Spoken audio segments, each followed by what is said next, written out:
Müdafiə Nazirliyinin rəsmi məlumatını diqqətinizə çatdırırıq.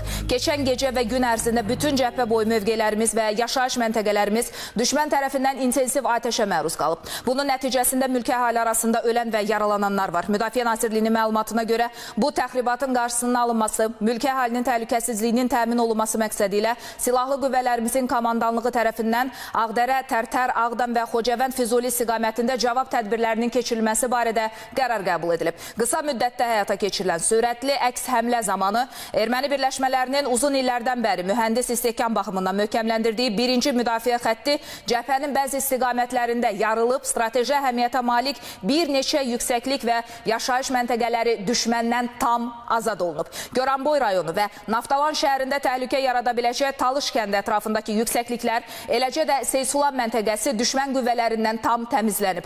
Horadiş şəhərinin düşmən təhlükəsindən qorunması məqsədi ilə Füzuli rayonu istiqamətində yerləşən, geniş ərazini nəzarətdə saxlamaq imkanı verən strateji əhəmiyyətli Lələtəpə adlandırılan yüksəklik də bölmələrimizin nəzarətinə keçib və hazırda həmin yüksəkliklər və yeni müdafiə xətti boyu müvafiq gücləndirmə tədbirləri həyata keçirilir, yeni səngərlər qazılır və mövqelərdə möhkəmləndirmə işləri aparılır. Döyüşlərdə ermənilərə məxsus 6 ədəd tank, 15 ədəd artilleriya qurğusu və möhkəmləndirilmiş mühəndis qurğuları məhv edilib, o cümlədən 100-dən çox hərbi qulluqçusu ölüb və yaralanıb. Düşmənlə döyüşlərdə silahlı qüvvələrimizin 12 hərbi qulluqçusu şəhid olub. Erməni mövqelərinə aviasiya zərbələri zamanı əməliyyata cəlb olunan bir ədəd Mi-24 helikopteri düşmən tərəfindən vurulub və bir ədəd tank mina partlayışı zamanı sıradan çıxıb. Müdafiə Nazirliyinin rəhbərliyi düşmənlə döyüşlərdə şəhid olan hərbi qulluqçuların yaxınlarına və ailələrinə dərin hüzünlə başsağlığı verir və səbir diləyir. Müdafiə Naziri döyüşlərdə iştirak edən şəxsi heyətin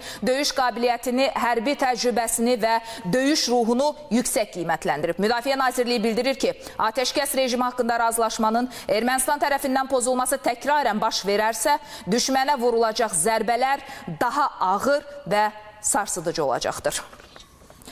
Bu gecə bütün cəbhə boyu mövqelərimiz iri çaplı silahlar, minatanlar, qumbaratan və artilleriya qurğularından intensiv atəşə tutulub. Qoşunların təmas xəttində yaranan gərginlik davam etməkdədir. Silahlı qüvvələrimizin cavab həmlələri olduqca sərt olub və düşmənin döyüş texnikası, xeyli sayda canlı qüvvəsi və digər hərbi infrastrukturu sıradan çıxarılıb.